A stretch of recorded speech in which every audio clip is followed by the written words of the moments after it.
Faz favor. Então, bom dia, obrigado por virem. Portanto, nós temos aqui o 5º volume desta coleção. Não sabemos se é o último, esperemos que não seja o último, já vou argumentar quanto a isso. Esta é uma maneira diferente de contar a história de Portugal e contar histórias. E nós contamos histórias. Por exemplo, uma das histórias foi que eu já fiz a apresentação de outro volume aqui e eu, o que é que faço? Eu sou requisitado para dizer algumas coisas com alguma piada e ler textos. Então, li textos daqui das histórias e foram tão bem escolhidos que um dos autores, eu não sei se o Rui, não sei se o Fernando, o Hélio não foi, com certeza, que é uma pessoa educada, que me cobrou e disse assim: muito obrigado por teres escolhido os textos que o meu colega escreveu e nenhum dos meus. Isto é uma história. Depois, claro, andámos à luta e a coisa resolveu-se a meu favor, porque eu sou mais jovem e pratiquei artes marciais. Mas isto é uma história. E o que fazem aqui os autores, seja o Rui, seja o Fernando... Essa é uma pergunta que nunca tinham feito. Não. O que fazem aqui os autores? Aqui fazem de conta que são pessoas respeitáveis. Quando na verdade são pessoas divertidas. Não são respeitáveis no sentido sério, são pessoas divertidíssimas. O Rui, o António, o Fernando Nabais e o Hélio Falcão, o ilustrador. Então, eles juntam-se para contar histórias. Então, pegam e têm um denominador comum. Tem que ser horrível. Só que o horrível pode variar. Pode ser o horrível medieval das cabeças que são cortadas. Pode ser o horrível de invasões e colonizações e mais cabeças cortadas. Pode ser mais cabeças cortadas também nas voltas do Império. Pode ser mais revoluções e mais cabeças cortadas. Ou se pensarmos nos Távoras, outro tipo de torturas. Só que chegamos, já vamos desde a fundação e chegamos ao último volume, ou mais recente, ao último no sentido que é o mais recente, que é o século XX. Não temos muitas cabeças cortadas, mas temos aí algumas coisas divertidas. Divertidas de escabrosas. Este livrinho, em termos de estrutura, começa mais ou menos na implantação da República e termina em 1999. E nós pensamos, e eu já vou atirar esta, nós pensamos, e os últimos 20 anos? E os últimos 23 anos? Portanto, tem que haver, desde já, um 6º volume. O grande problema que enfrentam estes autores é que cor.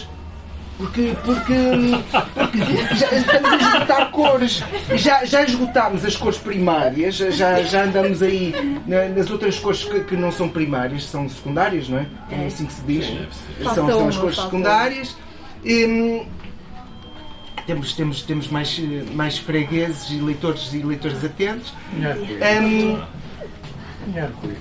É arco-íris, pode ser. O último volume é o problema e é isso que se calhar vai levar a discussões acesas com a editora, que fez muito bem em apostar nesta coleção e nesta equipa de luxo. Eu sou uma pessoa instruída, eu tenho educação superior, por isso, não vou dizer o meu grau, mas é grande. É grande. E, portanto, eu já recomendei aos autores bibliografia. Portanto, já temos aqui margem para mais histórias horríveis, a fraude em Portugal, que é um assunto muito, muito recente, muito, muito histórico, mas muito recente. Está bem? Está aqui. Também podem comprar todos aqui os volumes. Estes outros volumes, este é um monovolume, mas é do recente. E como é que são estas histórias? Vou começar pela última. Não posso ler tudo, porque senão depois vocês não leem. E a última é horrível, é escabrosa, só que acaba bem. Vamos lá a isso. Massacre de Santa Cruz. Estamos em 1999. Em 25 de abril de 1974, dia em que caiu a ditadura, Portugal tinha 5 colónias em África e 2 na Ásia, Macau e Timor-Leste. Um dos propósitos do novo regime era dar a independência a essas colónias. Portugal queria deixar de ser um país colonialista. Entre os timorenses, em 1975, havia várias correntes. Uns queriam a independência, outros eram a favor de manter alguma ligação a Portugal e outros defendiam que Timor devia passar a fazer parte da Indonésia, país que detinha a parte oeste da ilha. No dia 25 de novembro de 1975, a Tretilin, movimento independentista, anuncia que Timor-Leste é um país independente. 10 dias depois, o exército indonésio invade o território, alegando que o fazia em auxílio da corrente pró-Indonésia. Os países invasores inventam sempre desculpas que justifiquem os seus abusos. Depois da invasão, a resistência timorense refugiou-se nas montanhas a fim de combater os indonésios através de uma guerra de guerrilha em que sobressaiu a figura do comandante Xanana Guzmão. Dava-se início a anos de chumbo para a população timorense. Apesar da invasão ter sido condenada pela comunidade internacional, os indonésios iriam dominar Timor-Leste até 1999. A entrada no território estava vedada a jornalistas, vivia-se em ditadura. Como também acontece com algumas ditaduras, os governantes indonésios afirmavam que não havia repressão em Timor. No dia 12 de novembro de 1991, milhares de timorenses dirigiram-se ao cemitério de Santa Cruz a fim de homenagear Sebastião Gomes, um jovem de 18 anos que tinha sido assassinado um mês antes. Essa homenagem transformou-se numa manifestação contra o poder indonésio. Os militares começaram a disparar sobre os manifestantes, causando a morte de 271 pessoas e ferindo 278. No cemitério estava Max Stahl, um repórter de imagem inglês que filmou os acontecimentos, tendo enterrado as cassetes no cemitério para que não lhe fossem retiradas caso fosse revistado. Alguns dias depois, Saskia Cohenberg, uma neerlandesa, recolheu o material e conseguiu levá-lo para fora do país. Graças a isso, a comunidade internacional ficou a saber do massacre de Santa Cruz. A partir de então, os portugueses iniciaram uma campanha contínua a favor da libertação do território, através de manifestações, concertos, uma viagem de barco até às costas de Timor e muita pressão internacional. A Indonésia foi cedendo até que, em 1999, os timorenses alcançaram a independência. Portugal, antigo país colonialista, em toda esta história, pôs-se ao serviço de uma antiga colónia com o fito de contribuir para a sua independência, tentando assim terminar um trabalho iniciado em 1974. Este é o último texto, mas já temos aqui tudo. Temos. Esta história não receia de falar das feridas. Não receia usar os palavrões que muitas vezes não aparecem nas outras histórias. Seja pelo humor, seja pelo rigor destes autores.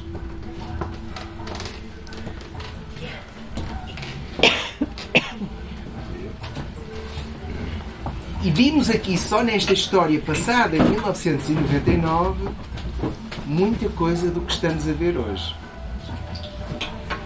Mas vou-vos falar de outra coisa que tem tudo a ver com os dias de hoje. Democracia a ferro e fogo. E outra história que é tão boa, mas parece quase secreta. O que vos vou dizer, todos nós sabemos, mas parece que não é mencionado nas histórias de Portugal. O 25 de abril de 1974 acabou com uma ditadura que durou 48 anos.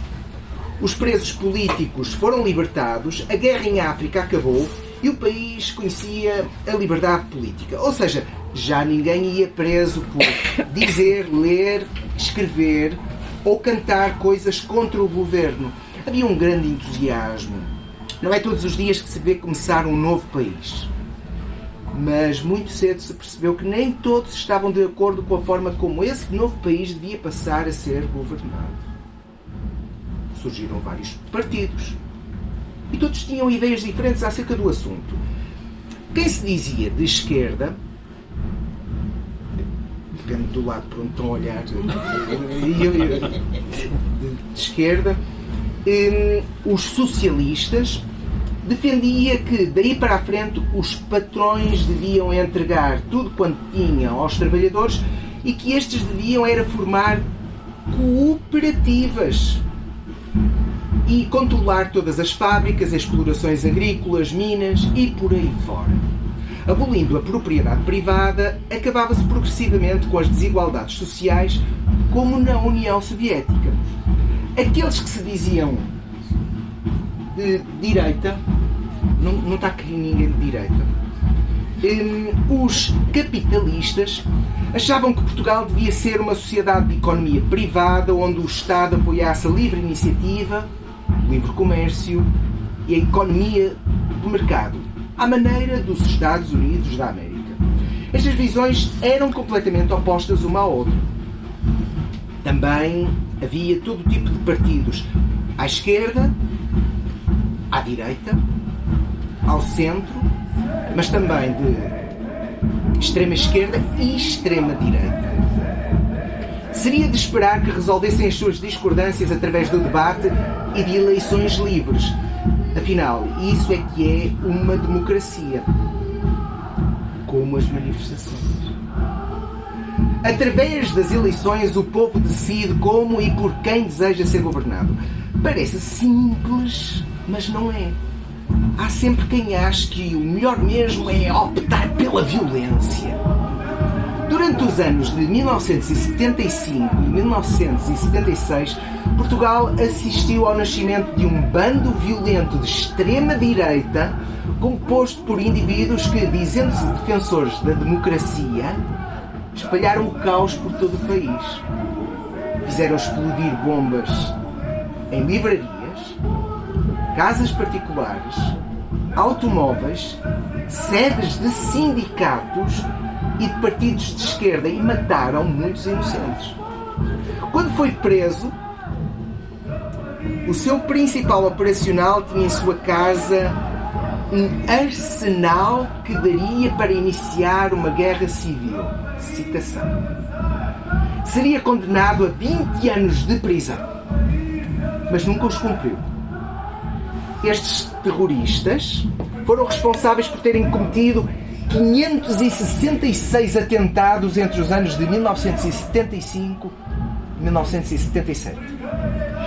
A extrema-esquerda foi também ela responsável por tentar impor as suas ideias através da violência. Entre os anos de 1980 e 1981, as chamadas Forças Populares 25 de Abril, FP25, puseram o país a ferro e fogo. Colocaram dezenas de bombas em residências de empresários, quartéis, veículos, fizeram dezenas de assaltos a bancos e inúmeros tiroteios de pistola e metralhadora em locais públicos. Nestas operações mataram a sangue frio vários polícias, dirigentes, industriais e feriram muitas pessoas em cenas de autêntico filme. Durante estes anos, apesar de existir liberdade em Portugal, houve sempre grupos mais ou menos secretos que optaram por tentar eliminar ou intimidar toda a oposição. E aqui temos também outro valor deste livro. Fala para os seus leitores de diferenças entre partidos, de uma realidade muito difícil de digerir, dos ataques bombistas, das redes, as redes de extrema-direita que passaram pelas malhas da justiça e até da historiografia como se nunca tivessem acontecido, e dá aos professores, aos pais, aos interlocutores dos jovens leitores destes livros, ou dos não jovens leitores, grande motivo de discussão e conversa e paralelismo com o que estamos a viver hoje em dia.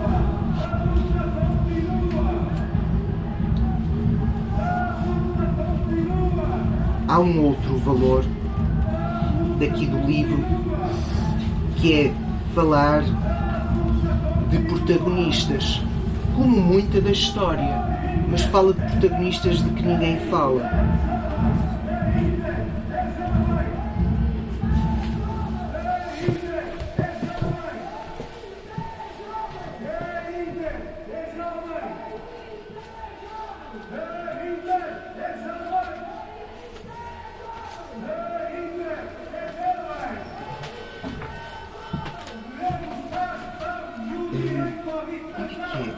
Está aqui. Ok. Desculpem, eu tive que consultar um autor, foi rápido, só a presença dele já me indicou onde... Foi instantâneo. A Revolução dos Escravos.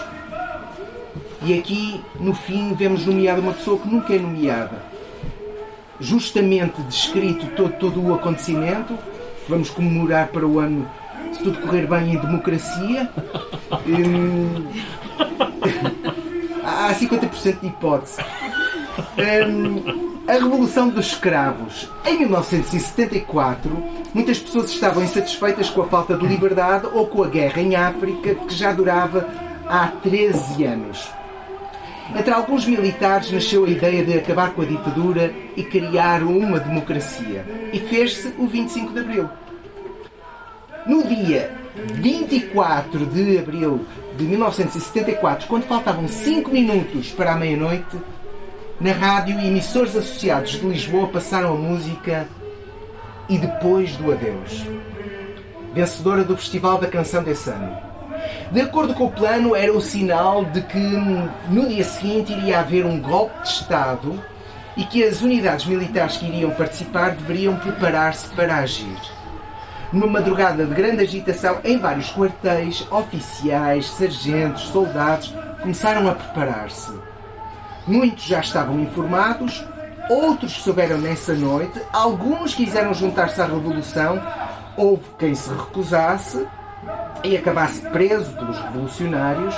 Algumas forças militares ou policiais mantiveram-se fiéis ao regime. A possibilidade de haver combates era grande. De facto, não é costume haver revoluções sem mortos e feridos. 20 minutos depois da meia-noite é dado o segundo sinal, o da confirmação. Na Rádio Renascença ouve-se Grândola Vila Morena de Zeca Afonso. As tropas puseram-se em movimento.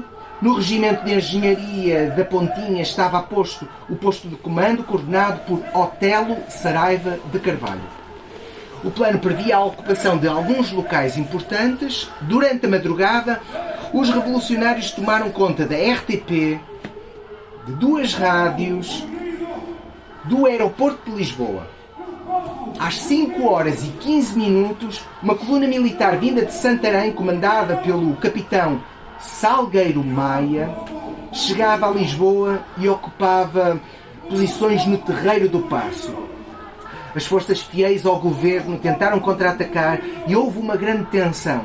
Não chegou a haver combate, mas esteve quase. Apesar dos avisos em contrário, as pessoas começaram a sair à rua, pondo-se ao lado dos revoltosos. Havia uma espécie de loucura. Apesar do perigo iminente, o ambiente era de festa. Celeste Queiro, empregada de um restaurante, levava cravos vermelhos e ofereceu um deles a um soldado, que o pôs no cano da arma, sendo imitado por outros. O 25 de Abril passou a ser a Revolução dos Escravos. Marcelo Caetano, chefe do governo, tinha-se refugiado no quartel do Carmo, protegido por por forças da Guarda Nacional Republicana. Comandados por Salgueiro Maia, os revoltosos cercaram o quartel e exigiram a rendição. O que acabaria por acontecer? Marcelo e outros governantes entraram numa viatura blindada onde, protegidos, passaram pelo meio de centenas de populares que os insultaram.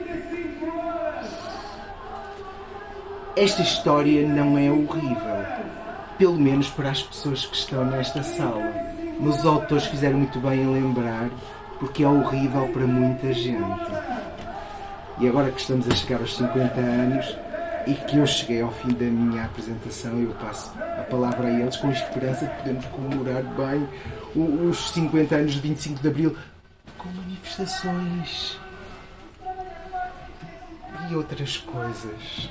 Pronto, então agradeço a vossa atenção, agradeço a vocês terem feito mais outro livro divertido, bom, provocador, informado, bonito, em que não é para adoçar a pílula, em que terminamos com uma banda desenhada das geniais ilustrações do Hélio Falcão, com uma banda desenhada... Desculpem, é sempre o Massacre de Santa Cruz, eu vou sempre lá. Uma banda desenhada que conclui e que põe toda a gente a conversar, que é uma coisa muito meta, como dizem os jovens hoje em dia. Isto é super meta. Que é os autores a conversar ainda com duas personagens que estão sempre a comentar, que é a Teresa e o Manuel. Mas eles já vão dizer quem é quem. E vão dizer as pessoas. Obrigado.